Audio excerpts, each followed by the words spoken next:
Good morning, everyone. Morning. Good morning. Welcome back, Jessica. Thank you.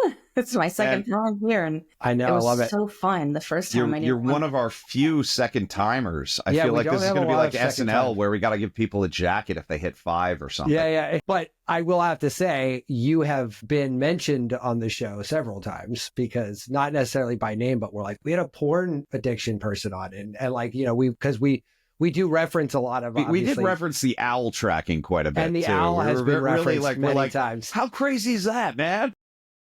It's so funny that like I met another owl hooter in the gym last night, and we're like hooting in the gym. That's ridiculously funny. That is hysterical. Yeah. Like duck calls, but Yeah, like for with owls. owls. Yeah. Do you get a chance to go scratch that itch ever? Go out into the woods and just check for owls? Any need to do that? Yeah. I hoot off of my deck sometimes. I mean, I'm surrounded by redwood trees. Right. In my home. pretty So awesome. I still hoot secretly behind the scenes. Secretly. Do you have like a population of owls within hooting distance of your house? You know, the owls like to hang out here more they're always around. They're not a migratory, but I see the owls more during like the summer and when there's a lot of like little baby skunks around. The owls. No, I like skunks. I know, I love skunks. Yeah. Skunks are Apparently so does the owl. Yeah. Yeah. They're Well, the owls delicious, don't- and they don't have a sense of smell. Right. Wow. That's a pretty gory picture, but I guess it's got to eat somewhere. You know, it's funny. Who was it? Somebody I know lived in Northern California too. They were like, we got to be careful about taking our dog out. They had like a Chihuahua. And then I'm like, God, can you imagine like, you know, like thing comes like a Silent flight too, man. They wouldn't even see it coming. Yeah. Yeah, no, that's pretty gory. But hey, you know, I'm not going to lie. I wouldn't mind seeing that once, like Nat Geo style, like in slow motion with like the wings out, you know? I gotta say, I saw Selma Hayek has a pet owl, and I was like, oh my God. Like, she just took it out, put it on her purse, and I'm like, this is amazing. It wasn't a big guy, but it was pretty Some of those awesome. little pocket owls are cute as hell. I'm not Yeah. going to lie. Those little tiny guys, you know? Those big barn owls, though, I saw one at the zoo in New Orleans a couple weeks ago, and like fucking massive. We're going to talk about owls giant. for a while, We're aren't going to we? talk about owls for the whole show. Hey, you know That's what's it. a great song? Stewart by the Dead Milkman. So yeah, let's get off of owls. And Jessica, what have you been up to, man? You're a dynamic kind of lady. I know. You know, one of the new changes and shifts that I'm doing is I'm finally letting go of a lot of the limiting beliefs that I had towards making video content for my YouTube channel. And I was just really repelled against that for so long because so much of what you see out there online is just so disgustingly ego driven. Like, comment, share, like that's kind of repulsive to me. And I have been wanting to get just my message and information out and just speak, but not wanting to be on social media, I'm like, okay, Jessica, this it's 2025. This is how the world has been operating for quite some time. And We're similar with that, Jessica. We're similar, yeah. Matt AI'd the hell out of all of our social media. So like, I don't think either of us have looked at it. Yeah, no, you know what I don't like? We get pitched on this all the time, actually, for people that are like, oh, we'll redo your podcast. And someone recently even offered to do sort of a mock-up of what it would look like. And I'm like, I'm wrestling with it because he gave us it back and I like him. I like his company. I like their work ethic, but like, it looks like everybody else. It's like our head giant with like some salacious text down the middle. It's like, you're never going to believe. And like the intros and outros are like, don't forget to like and subscribe. I'm like, oh, I don't. First of all, I mean, honestly, do you need to be reminded to like or subscribe in this day and age? Like, No. And I almost feel like that's a turnoff, right? I'm going to thumbs down that now. Yeah. Ugly. You know? Yeah, you're daring me to say fuck off. That's Man, I watched a social media, like, here's how you get busy. And they're like, make an outrageous claim. Just like, you'll never believe the 10 things in your kitchen that are killing you right now. And then you get on and you're like, yeah, don't eat the rat poison under the drain. And it's like, come on. Yeah, exactly. You know, I did make an outrageous claim on one of my thumbnails the other day, but it's true. I'm making sure it's true. And I get death threats for this. That's funny. Why on earth would somebody death threat you? Yeah, for I don't porn seem addiction. Like, what the fuck is so offensive about Are they porn stars threatening you? Yeah. So, there was actually, I'll Ron answer that Jeremy. question. If you can't, it's okay. It's Ron Jeremy. No, He's I like, will, don't I you will. forget. Ron Jeremy's still alive? I would love to say, did I hear you say, Yeah, no, we just lost you for a second. Yeah, there. go ahead. You're fine. And there was a conference on this last weekend in DC. So basically, what I speak about in this video, where it says the thumbnail is, I received death threats for this, is the way that we treat registered sex offenders. And essentially, the only way to sex offenders from even becoming one in the first place is if they heal from their emotional wounding and subconscious programming and their trauma that resides within them. And the reason why it resides within them is because, say, when they were a little boy, they were sexually abused as, say, a 5-year-old little boy. And now that 5-year-old little boy, it's in his subconscious programming that this is what you do. And now it's incredibly emotionally charged, massive amounts of trauma.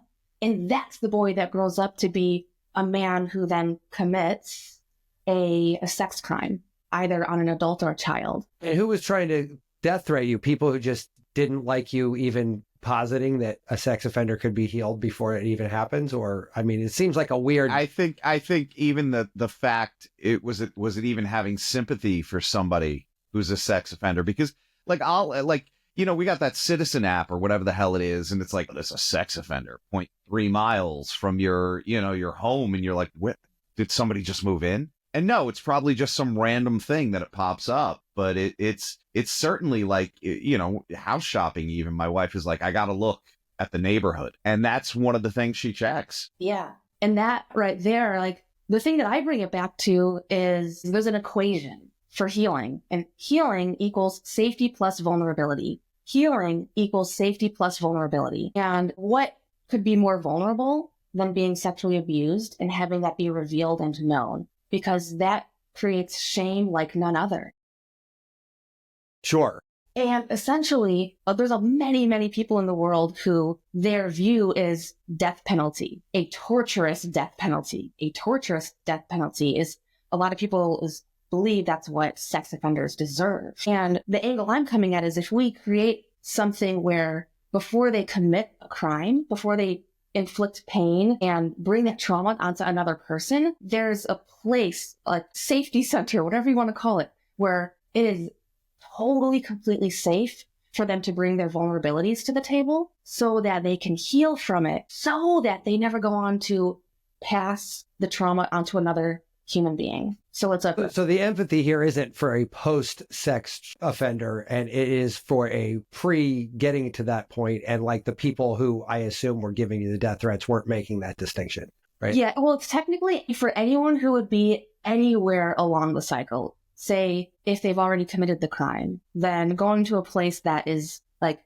prison is not conducive for healing. Healing equals safety plus vulnerability. So in order, when that person gets out of prison, if they have not healed, then the same subconscious programming resides within them. Then they just turn around and do it again. Yeah. It's so amazing that you say that, because I remember seeing a story where they were talking about a sex offender, and he was in prison and he opted for chemical castration. And he said when he was done, the weirdest thing was, even though he physically couldn't, that brain pattern, that mindset was still stuck in him. Right. Didn't go away. Exactly. Meaning he took a surface level problem and he didn't do the root cause healing. And for almost nearly 100% of these people who are in that condition, they hate themselves, they loathe themselves. Their biggest emotion that they reside on is shame and fear. Oftentimes they just wish that something would take their own life because they don't have the courage to take their own life, but they're living in misery. And oftentimes there's so many cases also where it might be, say, like a 17-year-old who is dating another 17-year-old. And now that's one of the 17-year-olds turns 18 and now they're having sex. And now the 18-year-old can become a registered sex offender. And if there's teenagers who are in like, there might be 12, 13, 14 years old who are texting each other naked pictures, and they become registered sex offenders. They become registered sex offenders for human trafficking of children. And that's permanently on their record now. Right. So it seems like there's another distinction I think that you probably are making that would probably go unnoticed by a lot of people, which is like sort of the circumstance by which they become a registered sex offender. It's not always about It's not always some guy went out and grabbed a kid and yeah, it's like I didn't go to the Yeah. bar, get hammered, and rape somebody in the bathroom. Right. Like it, yeah, right. Like there's like a version of the story which has nothing to do with anything. And that sounds absolutely nuts because that's got to happen all the time, especially as you get on in high school. Well, I think now I would guess, and I don't know, Jessica, if you've got any, sort of background on or information on this, but my guess is with the spread of phones in general, that this could scoop up a bunch of people. My 16 and 13-year-old, we've already had 30 conversations. Like, look, don't ever put your naked body on this device, like for any reason, for anybody, like it's just, don't do that. You can do a lot of other things. Just don't do this. This is a thing you can't get rid of. Like this doesn't shake off. Right. Right. Yeah. That is such a fundamentally important lesson that you're passing on. Right. Well, it's just too damn easy. You know what I mean? Like it's very easy. Even best intentions, right? People are jackasses as adults in that, like I have this conversation with both of my kids. I'm like, look, you guys are ridiculously intelligent, but your brains aren't fucking formed right yet. Like your decision making is not at par with your intellectual intelligence. Do not do something that is going to screw you later in life, especially that bad. And I think that's very different than, say, an adult that would even enter some kind of sex work consciously in making that decision. And I'm sure there's a high correlation of people, God, I don't want to piss off sex workers, that end up in sex work because they have a history of abuse as well, Yeah, we've all heard the joke with daddy issues, right? Why are you on the pole? Daddy issues. It's always, it's the running joke. It is with the people sending text, you see all the time, like celebrities mostly, because obviously it's more on the famous people side. But I remember seeing one of that girl from The Sopranos, Jamie Sigler, I think it was. She had like a nude photo leaked, and you can never tell if these are like leaked on purpose or not. But hers seemed, and I remember the picture, it was kind of weird because it was like, it looked like she was like really just in the bathroom out of the shower, took a quick picture in the mirror to send to her boyfriend, but then it ends up in the fucking internet and it's everywhere. And I'm like, this doesn't feel like she posed for this, like outside of like, yeah, hey, and that always feels super dirty too, And I remember the picture because I'm like, oh, this doesn't feel right. Right? Like there's something off about this. Like this is like an absolute invasion versus like Pamela Anderson and Tommy Lee. Those guys did it to be caught. Like, you know what I mean? Like that was not a private video ever. Or the Paris Hilton one. I mean, come on, those were basically porn movies, like set up porn movies, right? Yeah, the intention behind the image. You're right. Yeah. That one of her was like not. It was like just a cute passing moment and I was like, oh, that feels different. Yeah, we don't like that. Yeah. So now let me ask I guess the question that I'm very curious about is like, what is the tie between that healing you were just talking about and this porn addiction? Do these things kind of run parallel to one another? Or are they sort of contributed one to the other? How's that connect? Yeah, many registered sex offenders are porn addicts. And some of my best clients I've ever had, most respectful clients that I've ever had, have been registered sex offenders. And they're the ones who are having the strongest spiritual breakthroughs, having the most self-compassion, compassion for others. And there's a shift that happens within them where they just want to go on to create their purpose, their North Star, their vision, to help others heal and break the cycle and prevent the cycle.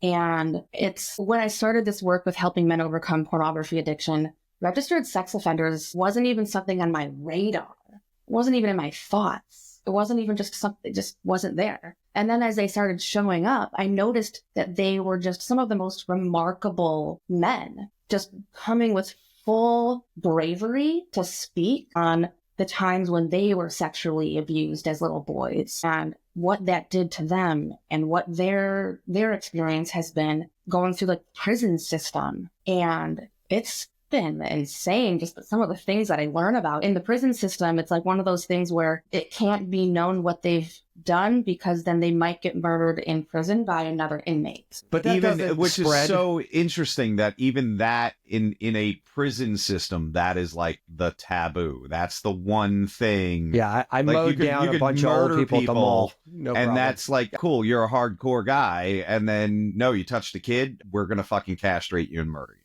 Yeah. Yeah. Yeah. Now, of the people that not to ask sort of a morbid question here, but of the people that you are working with that have already committed a crime, are those people usually is it an even spread between like what we would sort of traditionally call sex offenders, like meaning rape or child molestation, versus like this 18 and 17-year-old or a bunch of 14-year-olds sending dick pics to one another? It's usually not a rape scenario. Oftentimes it was like a very large age gap, but there was like a strong willingness with all parties involved. I see. It's so weird because, a lot of times when we talk about trauma of any kind, right, that person, if that happens as they're an adolescent or a child, there's almost like they can't mature past that. So they're stuck at that level. So believe me, I'm not defending this at all, but it's like if that adult has this mindset of a 13-year-old when it comes to emotions and how I interact with other people, well, guess who they're going to go after,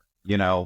Yeah, and there was one man who wanted to enter my program, and he did bravely share with me that he got out of prison after committing a violent rape. And he deserves that, or he told me that he feels as though he only deserves pornography and never a real person, even though he desperately wants to have a kind, loving, compassionate relationship with a woman. But he doesn't feel deserving of that because of his past. And so the shame that he was carrying prevented him from even moving towards steps of healing, because what's on the other side of that healing is something he feels like he doesn't even And I think that's a tough one, because if you were to ask 100 people on the street, does he deserve to be healed? I think you'd probably get 100 people that said, fuck no. You know what I mean? Like, well, even if I was like, no,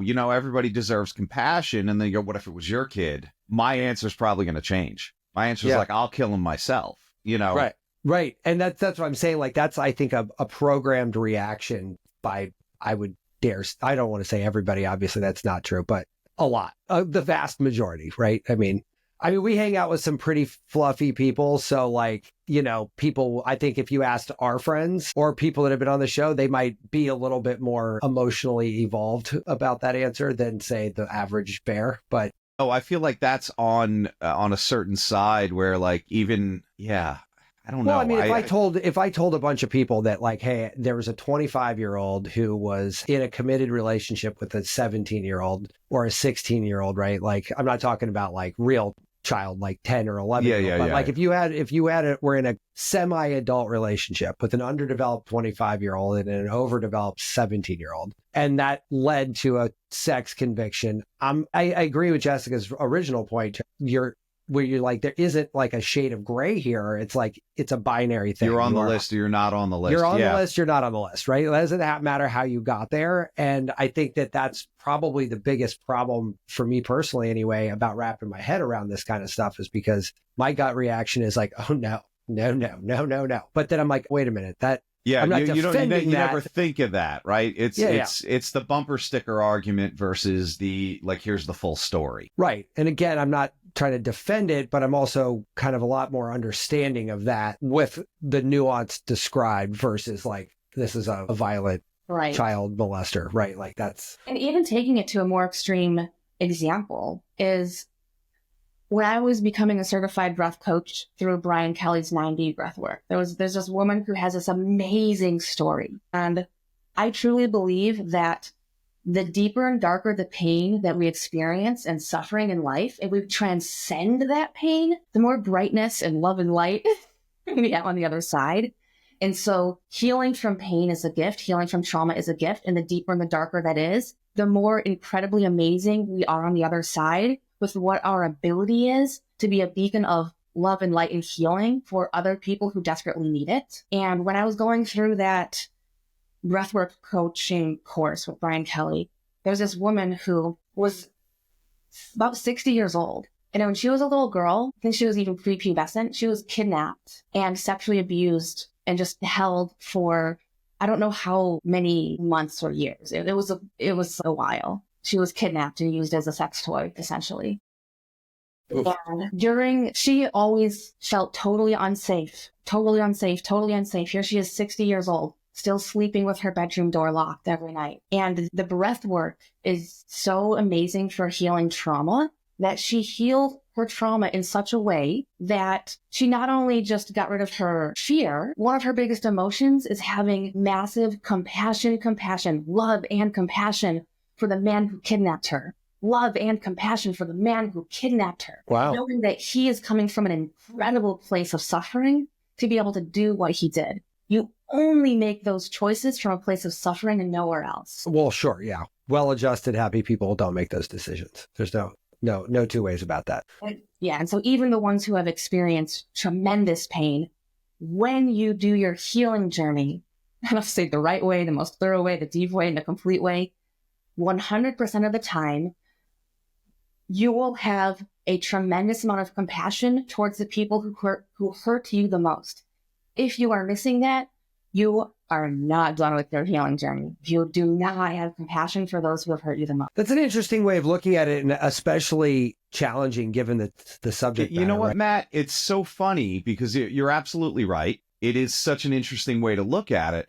We had a near-death experience expert. He wrote a book on recording people's near-death experiences. And he was even talking to like violent criminals, right? They had this NDE and he was like, Matt and I just weren't getting it. Like they this life review and they see these horrible things they've done and it's not associated with guilt or the grief. They acknowledge what they did was wrong. And yet like the story is they're forgiven, like, oh, you did that. And that's supposed to be some higher power, whatever you think happens when you die. But he said it's universal. It doesn't matter if you were like, the perfect person or you were a horrible person. That NDE is normally a review. Here's what I did right or wrong. And I'm going to let go of that because on this other side, there's this universal love, and he kept saying like that was the thing. We can't, I guess, intellectualize what that feels like. And he goes, these people like drop out of society because there's really nothing there's nothing they want other than that love, which is kind of interesting where we see that even in like a microdose through breath work or psychedelics or some kind of intense counseling, That is interesting to me. I didn't make that connection, Tom, but I mean, I hear where you're going with it and that makes sense. I think, Jessica, the sort of follow-up to that is like, yes, while that is true in a post-death situation, this is a very difficult topic, I would think, to dive into while we're on this plane of existence, right? Like, yeah. This is definitely not something that I think people would just talk about in polite dinner conversation to frame it funny. You know what I mean? Like, I don't know how do you feel about being in that space? Like you're operating in a very strange space. Yeah. For me, this has turned into a very spiritual experience for me. And I feel like it is my divine calling to help men heal whatever it is that they have going on with themselves, especially with the sexual experience. And it's interesting because I started all of this with like, okay, there's the sexual trauma going on. And also what it's beginning to shift into is we can intentionally call upon our big, beautiful sexual energy to heal from anything that needs to be healed that's residing within our nervous system, our body, our subconscious mind. And there's a little bit of a shift going on with what I'm doing with that. And I'm just starting to work on some new things behind the scenes now with that and things that have been on my mind and heart for years, but I'm finally for the first time having the courage to be able to bring it into reality so that others can begin to act on it and heal in such a way. And when we speak about sexuality, anything that's sex related, that sparks our interest. We engage, we lean in, we want to pay attention. There's oftentimes men are more resistant to the healing process than women are. And the reason why is because healing requires a complete surrender, which is more, it's like a softening, a surrendering, a letting go. which is embodying like the feminine energy in a way. Sure. And so in order to heal into your healthy masculine energy as a man, you must first fully drop into the surrender of your feminine energy, go through the healing process. And that is the gateway for you to step into your solid, strong, confident, secure masculine energy. And so I'm going to be bringing this in and teaching new things in a way where it's massively bringing in the sexual experience, the erotic experience, but in a totally vulnerable, where there is vulnerability and courage, vulnerability. Healing equals safety plus vulnerability. And teaching men how to bring the sexual experience that involves that equation so that deep healing can take place, no matter what it is you need to do. So you see, we've talked a little bit about those people that are healing from the post, prisonable event, right? Talk to me about the people that have yet to kind of culminate that. And like, are you seeing people that you think could have definitely been in that space if left unchecked that you've been able to kind of cut off from even getting there? So this is all so new to me that I haven't even begun to get to where you're speaking to yet, but is part of the plan, part of the greater vision. Got it. And ultimately, it's the way to make that happen is to create a safe place, safe, whereas anyone who is having ideas that terrify them, say that they're being sexually attracted to a child or to someone who it's just not a good thing. And they're aware of it and it terrifies them. There must be safe places for them to go. And there are currently men who are, I don't remember the word for it. They don't use the word prison, but it's a prison. There's men who have gone to their therapist thinking it was a safe place saying, hey, I haven't seen my niece in years. All of a sudden she's sexually developed and I'm finding myself sexually attracted to her. This terrifies me. How do I make those thoughts stop? So there are therapists who have called whoever it was they needed to call, and those men are in prison now, just for asking for help, And that's not okay. That is not okay. And so we need to make an actual, truly safe place for men to ask for help when they're asking for it, wanting it, and needing it. Because those safe places either don't exist or are extremely hard to find. And when you think it's safe, oftentimes it's not. That's like a Minority Report situation, right? You can get arrested for something you haven't even done. Before you've done. Yeah, you haven't done it. And that's such a weird thing too. And I feel like that may be, in that case, it may be on the therapist that reported it, where it's like, even when they talk about suicide, it's like, have they talked about a method? Do they have a definitive plan? And I almost feel like saying, hey, I had this weird thought and I don't know what to do with it. You could say that about almost anything except when it comes to, a minor, which I think, I get protecting kids. I don't want to put it like that. It's just, you're right. There's absolutely no gray area there. Well, like, take an example. Do you guys remember, Jessica, you're on the West Coast, so you might not have heard it, but years ago, maybe like 10 years ago, there was a situation at a college down in the South, North Carolina, maybe, where a lacrosse team was accused of raping a woman. Yeah, I remember this one. And 10 years later or something, right? It comes out. Now, these kids were kicked out of school. Like, they actually legally won the countersuit against the woman who brought the claim. The school had to pay out tens of millions of dollars, like, because they're in libel and all this other stuff, because they were basically instantaneously convicted in the court of public opinion, like instantly. Now, funny enough, in this story, this ended probably the best way it could have given the circumstances. But one of them went to law school and got out and is now an advocate for making this better. Like another guy went to some, Ivy League school as well. They all landed on their feet kind of thing. But in the meantime, they were, like I said, they were instantly convicted in the court of public opinion. There was no gray area here. She says you raped her. You're a fucking predator. Get the hell out of our school. Fuck off. Never come back. Losing friends, possibly losing the ability to ever go back to college again. And it turns out this lady came forward, I think, because she wants to sign a book deal, but saying no, it never happened. She was pressured in, or whatever bullshit excuse she came up with. At the end of the day, she fucking lied. Like, period, full stop. Like, you lied. And she knew she was swinging an axe with that. That's a death sentence. Oh, it's a death sentence. And look, that's the other thing I've been telling my kids for years. I'm like, look, man, you cannot put yourself in a situation that could even be remotely construed as predatory, because once that flag is raised, it never comes down. Right. Like ever, ever, ever. And in Jessica, in your situation, in what you're describing, I mean, you could quite literally never be able to get rid of that. If you have to register as a sex offender, you're on a fucking app. That's going everywhere. Yeah.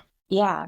And underneath like this whole conversation, like my ultimate goal is to prevent, like reduce, prevent, eliminate those who are being hurt. We have the people in the world who are already hurt. Some of those people have gone on to hurt other people. Some have not. Some never will. Some are on their way to making it happen. And ultimately, the question is, what must be done to prevent and get as close to elimination as possible so that future offenses don't happen? So that future offenses don't happen. So that future offenses don't happen. Yeah. I mean, it feels like you're sort of positing that the healing track is sort of not just a luxury, but sort of a prerequisite for getting to this place of elimination, right? Like if you can stop generation 2, of that. It's a non-negotiable. In order to, the single best way to prevent sex offenses happening is to allow the healing journey to happen to those who are already hurting and have the subconscious programming to go and make those offenses. Yeah, it's weird. Jessica, if I'm being totally honest, it's a weird angle for me to respond from because I'm having a hard time morally wrestling with it. Yeah, it's definitely like I get what you're saying. I agree contextually, but I'm still coming back to the like if that was somebody I loved that was hurt, I don't know if I have mercy. And that's what makes this conversation so challenging. So important, yet so challenging. So important and so challenging. But think, okay, if that sex offender, say your daughter was going to be the next one on the list to be offended. But what if, just what if, there was a healing center for that man to go to heal to the point where his actions are no longer to make your daughter be the victim? Would you want him to go to that center to heal? Yeah, I mean, absolutely. But I think gets into this weird thing where you almost, I don't know how forthright, even if those places existed, someone who has those thoughts or has those impulses would actually be like, I'm sure there's people that hate themselves for it. And the problem is we also have some psychopaths that don't see anything wrong. Correct. There's going to be, the psychopaths and the people who will never choose to heal because they believe that they're just living in this incredibly righteous way and they deserve to do all of those things. That's a different category of human being. Yeah, but I mean, how do you it tease seem those like out? You're talking about, I see the clear distinction. It's just, now what are we doing? Are we going in and psychologically profiling everyone? It's such a weird, like, how do we get that? That's that minority report problem, right? Like you can't really convict a bunch of people on something that hasn't yet happened. But Jessica, my first reaction to your question is, but it is only guided by this conversation. And the answer to that would be yes, I think healing should happen. If you asked me outside of the context of this conversation, I think I might have had a different answer. Like, I think it might have been like, string him up by his nuts, guys. Let's fuck this guy. Like, and I'm just being honest. Like, I feel like that's sort of like the built in. Yeah. I'm pretty anti-death penalty, but there I'm like, nah, you can kill that them. kind of makes sense. So this is where, your focus is on what that person has done and what you feel they deserve. But what if we switch the focus to what must be done to prevent further offenses? What must be done to do to protect those who might be harmed? But if it could be prevented, would we take the action to prevent it? If it could be prevented, even if it means doing the unthinkable that is going against everything within us. Yeah, and I think the interesting thing there, though, is that really we're framing this around the potential for a sex offense, but really what we're talking about in absence of a crime is just a hurt individual who needs extreme therapy. Help. Yeah. Right. Like, so it's like basically like it's kind of a weird question by itself because you're not yet talking about a sex offender. You're actually and that I think that's the thing. We're already latching on to the fact that this might happen rather than this is a hurt person that needs healing just like they would if they were an addict or anything else, a disease, you know? It is interesting, though, that you're calling out ahead of time the potential for becoming this cohort, because you're clearly working with a group that has, I would imagine, just like any other group, some recurring themes, if you will, right? Like you'll see this a lot, you'll see that a lot. So I'm sure somebody in your position is in a much easier way of saying, okay, this is one of those psychopaths that's not interested in healing, versus this is somebody who has a high potential to do some really bad shit. And we can cut it off before any of that happens, but they're willing to be treated versus not. Yeah. Right? The willingness to heal, I think is cornerstone with almost any condition. Yeah. The stakes are higher with what Jessica's talking about. Yeah. Absolutely agree with you there. Yeah. Yeah. And since it would be kind of tackling it at the stage of no crime has been committed, it would have to be a self-awareness of, hey, I'm having these thoughts. I hate myself for this. The shame is unbearable. The last thing I ever want to do is to hurt someone. And I'm scared that I might if I stay the same. Therefore, if there is a safe place for those individuals, it's a voluntary. It takes awareness and courage to then voluntarily go say, hey, I'm going to go to this place where I know that I can actually do some true healing so that I never go on to hurt someone else in the way that I was hurted when I was little. You know what's so funny? When you're saying those words and you're talking about it, I want to do this before it's almost like if you replace that with suicide,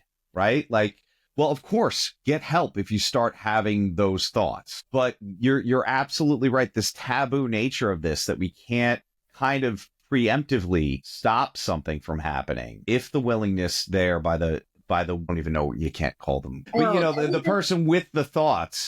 Yeah.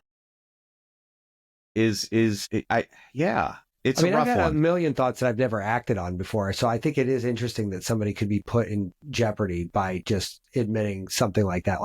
But Tom, your parallel with suicide is dead on. Yeah, if somebody you even replace jokes that about word, I feel like I'm going to hurt myself. Immediately we're going like, you got to talk to somebody. Here's a program. Hey, Shepherd Pratt's down the road. You need me to drive you. If somebody comes at you and they go, hey, Matt, I've got this niece. You're like, get the fuck away from me, man. Yeah. Who were we just talking about the other day that said that somebody reached out on Facebook to a Facebook suicide group?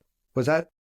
It wasn't. And then the cop showed up, like the Facebook turned around. Oh, you know what? I got it mixed up. It was a pre-interview. She's coming on the show. She talked about Facebook, and they have, an ever increasing radar for helping these things. They have a similar, albeit differently motivated track to help prevent bad things from happening, right? So somebody had posted on Facebook, like, I'm going to commit suicide. And Facebook's answer to that was to call the cops in their town and give them the person's name. And they showed up at their door. Now, imagine if you were that person who's that stuck and hurt and in trauma that you're basically reaching out with a last gasp of air. But that's such a Facebook. Weird thing, too, because clearly it's a cry for help, right? Well, so obviously, is but Facebook doing help, or is Facebook hoping they get there and the cops shoot them? It's like, God, that's a morbid joke. I'm sorry, guys. Well, no, but I mean, that's such a heavy you're topic not wrong. right here. Does Facebook only have interest in hoping that this ends in a way that makes a compelling Facebook? No, but real? and this has been a discussion for a while now. Are cops the right people to call when there's a mental health issue?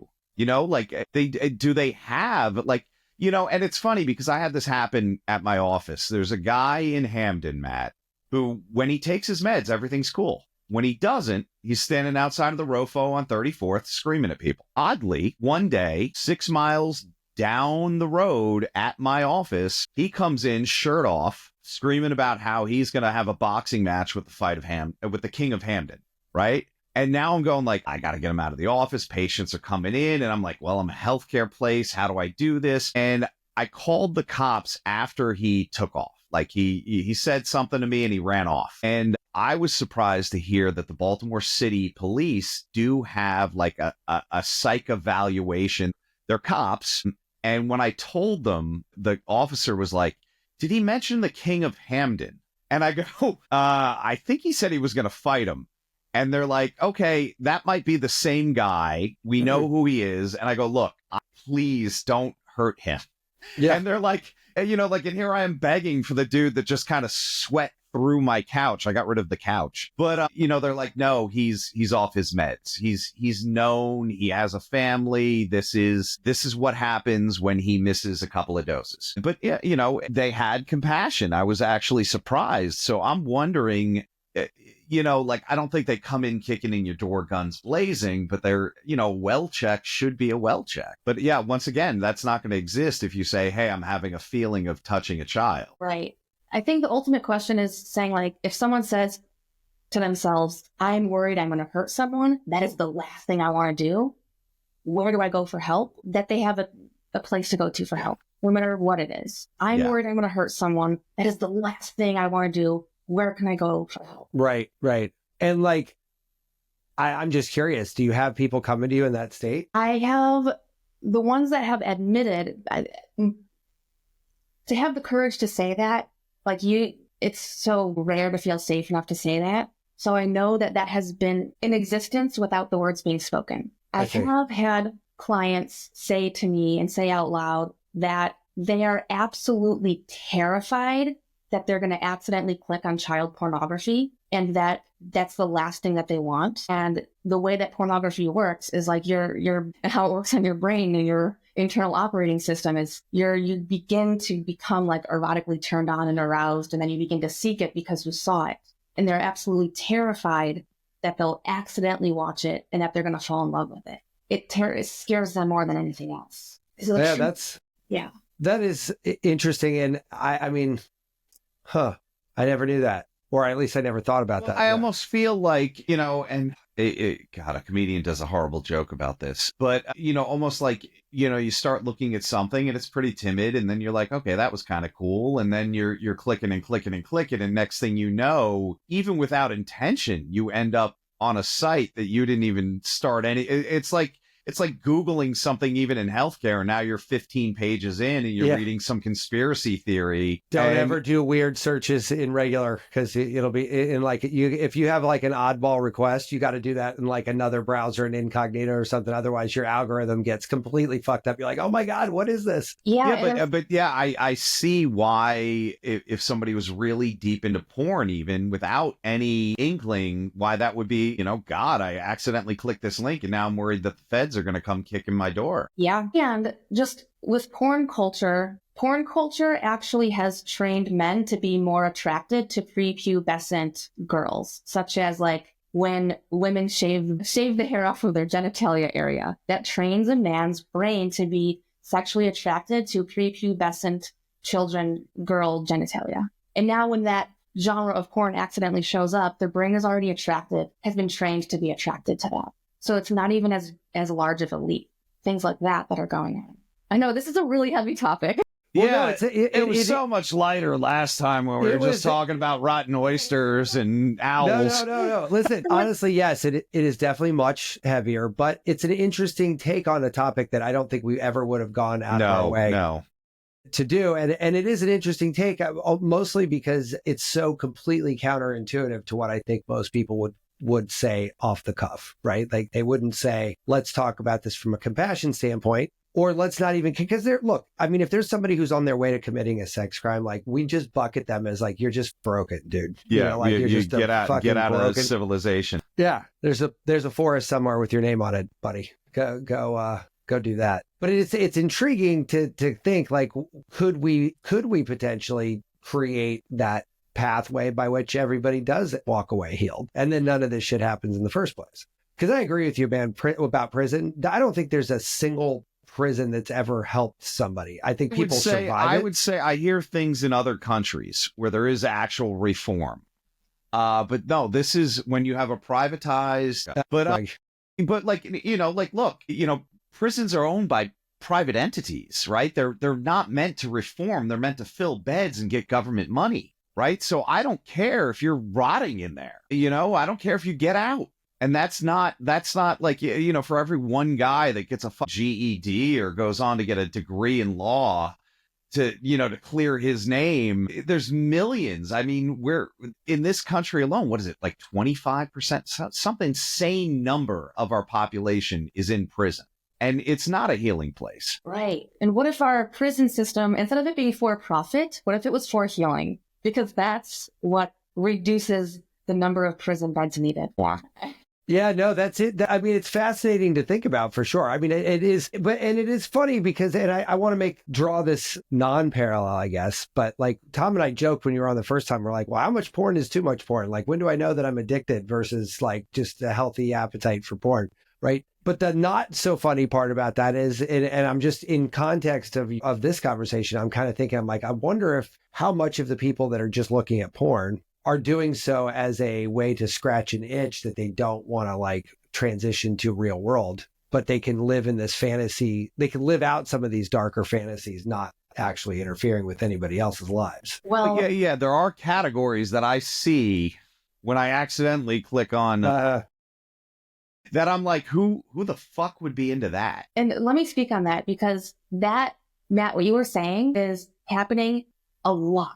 And they're basically saying like, oh, if I just watch it in pornography form, then I'm not going to go and like hurt this person in my neighborhood or in the next town over. But there was a child who was human trafficked to make their way into that porn video.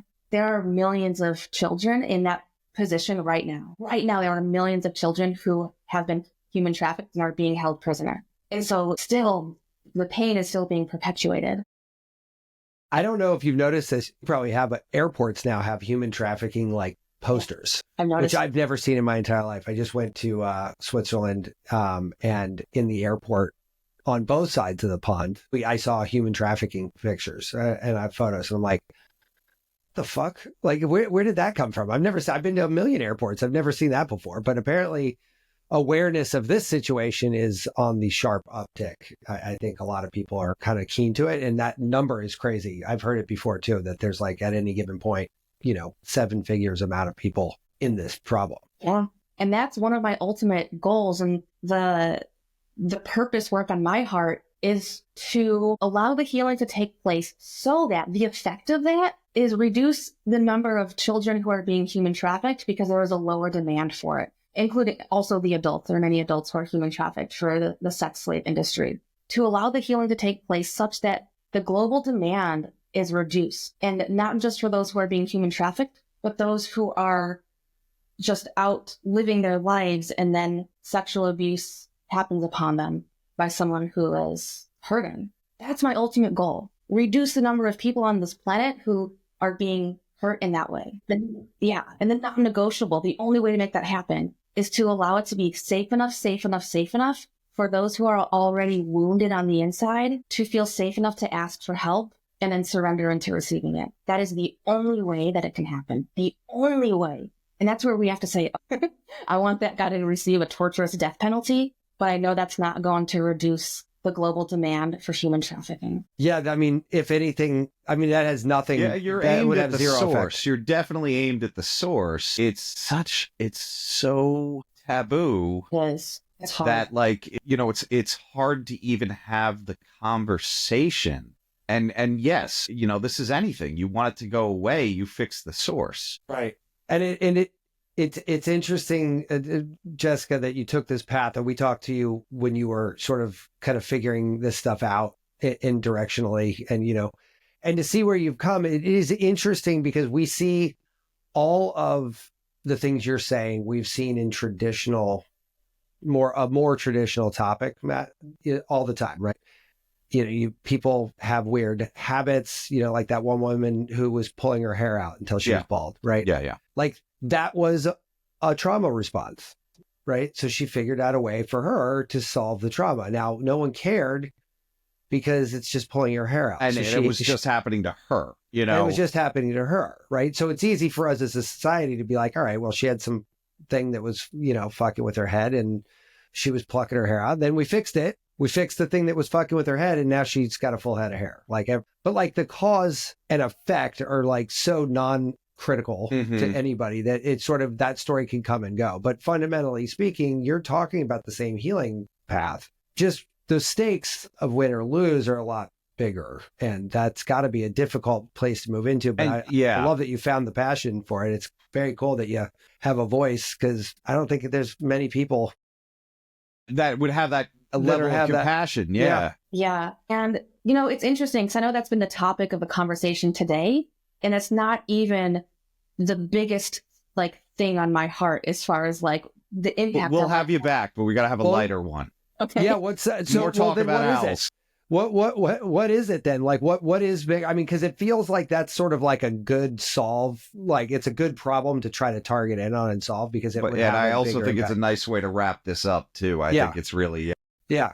Yeah, you know, the more overarching, which encompasses everything, is using your own sexuality to heal from whatever you have going on, no matter what it is. And I am going to be creating an online course and having another program for men, and it's called Your Cock is Her Medicine. Oh my God. Why she needs it now and how you can make it happen. Your cock is her medicine. I'm not gonna lie. I feel like I feel like like I've heard some NLP male authors with similar. I get where you're going with that. It is so funny because you're taking a bunch of taboo topics that we can say on the whole. Well, that's a bad pun.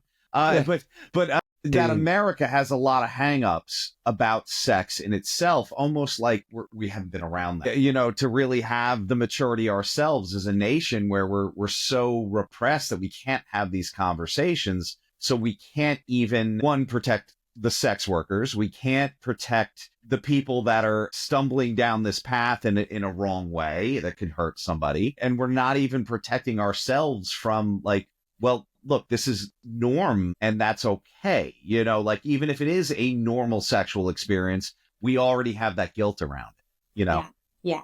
And so I want to bring back that healthy masculinity where bring back the kings. Let's bring back the kings. Wow. Yeah, no, I mean, listen, we've heard this is another topic that's come up a lot, right? This counter toxic masculinity movement. We discussed even the term toxic masculinity is like this is a dysregulation. There's nothing toxic about being masculine. It's when you do the extreme stuff that is not life nourishing or helping, right? It's when you're just a colossal asshole that hurts people. And when a man has stepped into his really healthy masculine energy, then his cock is her medicine. Right. And that's where I can't wait to hear this. I gotta say, you're coming back on a third time. We're opening with that. Yeah. That's fuck where my owls. true excitement is. I'm like, fuck the owls. Yeah. Yeah, fuck the owls. I want to hear about cock medicine. Like, cock medicine. Yeah. I mean, come on. Like, I mean, don't Google that on your out of incognito mode, please. Definitely incognito browser. Yeah, for sure. You're gonna want to download DuckDuckGo. Yeah. The divine calling on my heart is to bring back the cock medicine of this world. I mean, fucking love it. I feel uncomfortable with you saying that. I gotta be honest. It's doing things to me. Yeah, that's hilarious. Yeah, you know what? I'll give that course to my wife for. I'm gonna tell my wife that. I'm gonna be like, "Hun, my cock is your medicine," and she's gonna be like, "You're done talking to Matt." Yeah. This course is for men, and when you show up that way, she will be begging for it. So I got a question. You've mentioned the man thing a lot today. Do you work with women at all, or do you see? Does it not really happen? I only work with men. That's the calling on my heart. Yeah, got it. I wonder if there's a Jessica counterpart that's working with women with porn addictions. But is it a dude? Because I immediately in my head talk about like these biases, and I'm going, that dude's a fucking gigolo, and fuck him. Yeah. Like immediately, I'm like, he's a piece of shit. He's just doing this to bang he's teaching chicks. nerds how to bang chicks in a bar. Yeah, right. Yeah, I can't get around it. Where it's like, no, there's got to be like. You hear about classes that women take, but it's normally women centric. And Matt, we always talk about this. Our first episode was about orgasmic meditation and the clusterfuck that was, in its inception. But, there has to be a place where people who have sexual trauma on both sides of it can heal, and a way to express sexuality that's both healthy and life affirming. Yeah, I mean, sex is one of those things like sexual trauma is like one of those things that like cuts deep, right? It's like one thing to be traumatized because you lost a friend or a parent or something to a disease or a violent act or something, but it's very, very different, I think, when you introduce the sex component.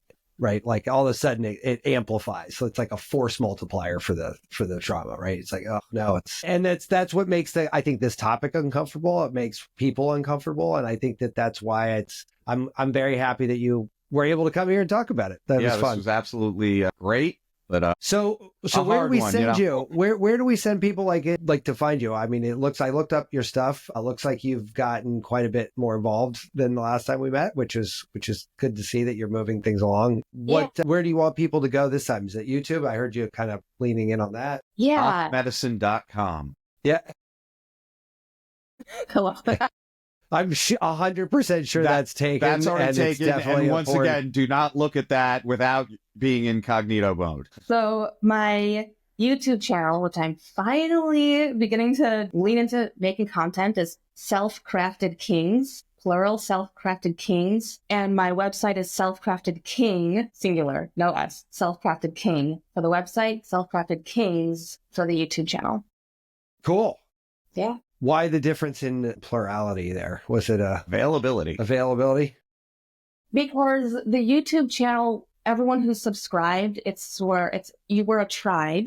There are a tribe there. And when you're first going to my website, even though I have a tribe, I have a community, you're not connected to it yet. You're just there solo checking it out, and you want to be a self-crafted king. That's where you can go to make it happen. All right. The moment you subscribe to the channel or whatever, you're like, I am a part of a community of kings. Here I am. So I just pulled up the site. Yeah, looks like you are doing a lot of the YouTube stuff. I didn't actually look at your YouTube channel, but before this. Okay. Yeah. And I will say that my YouTube channel is it's fun and lighthearted. I know today's topic was very heavy, very challenging. Hey, we followed you. Yeah.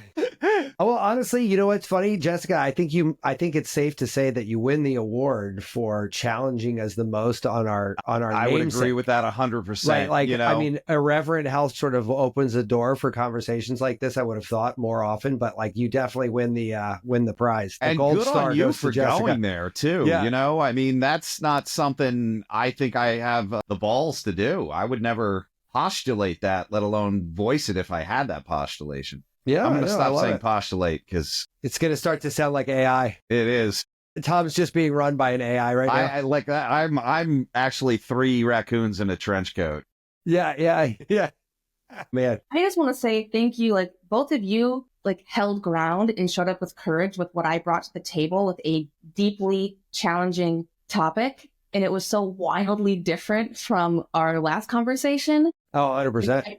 I recently recorded a video about this topic, and the thumbnail talks about the death threats. And it took me a couple of weeks to post it, make it public. It was unlisted, and I don't know if is this really a good idea? And I finally posted it. Interesting. Aside from the death threat, how was it met? I'm just curious. So you can see it in the comments. There's a lot of the first comment was, "This is probably the best, most important video on the internet." Oh, wow. So really spanning both sides of that spectrum here, aren't we? Yeah. Yeah. Wow. From that to go fucking kill yourself, or I'm going to kill you. I almost feel like if you're doing something right, at some point, somebody's going to tell you to go kill yourself. Right. Yeah. Right.